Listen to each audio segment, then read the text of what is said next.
Hi viewers, আসসালামু আলাইকুম। সবাই কেমন আছেন? নতুন আরেকটা ভিডিও নিয়ে চলে আসলাম। এটা হচ্ছে সন্ধ্যার নাস্তার ভিডিও। তো এখানে হচ্ছে সোয়াবের চাচ্চু, মেজো চাচ্চু আমাদেরকে মুড়ি ভর্তা বানায় খাওয়াবে আর কি।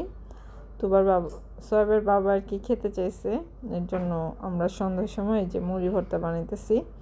খুবই মজার মুড়ি ভর্তা। এখানে আলু চপ, পেঁয়াজু, বেগুনি, ঘুমনি, ধনিয়া পাতা।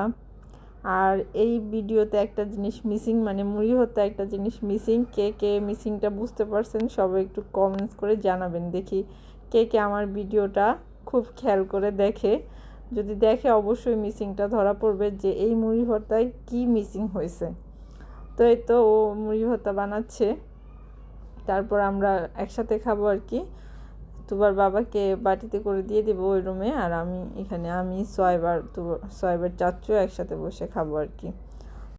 তো আস্তে আস্তে রেডি করতেছে, এখনও মুড়ি ভর্তা কমপ্লিট হয়নি, একটু হয়ে যাবে। আমি আবার উঠে গেলাম এখান থেকে বাটি আনতে। আর এই যে দেখেন সোয়াইব খাচ্ছে, ওখানে আমরা আলাদা মশলাও রাখছিলাম আমার বড় ছেলের জন্য, যেহেতু এই সময়ও থাকে না, ওর জন্য রাখতে চাইছিলাম আর কি।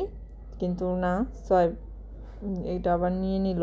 তো আমি আর করলাম না, যেহেতু অনেক দেরি করে আসবে আমার বড় ছেলে, তখন আর কি মজা লাগবে না। এখন আমি আর ওর চাচ্চু আর সোয়াইব খাচ্ছি। তো ওর চাচ্চু এখন চলে গেছে, তো এখন আমি আর সোয়াইব খাইতেছি বসে বসে। আমার ভিডিওটা কেমন লাগলো, যদি ভালো লাগে অবশ্যই লাইক, কমেন্ট, শেয়ার এবং সাবস্ক্রাইব করবেন।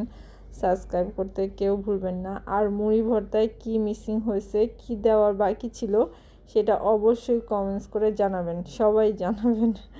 আমি পরবর্তী ভিডিওতে এটা আর কি বলবো যে মুড়ি ভর্তায় কী আসলে মিসিং হয়েছে। আমি যখন খাওয়া শেষ করছি তখন মনে পড়ছে যে এই জিনিসটা বাকি ছিল। আল্লাহ হাফেজ, আসসালামু আলাইকুম। সবাই ভালো থাকবেন।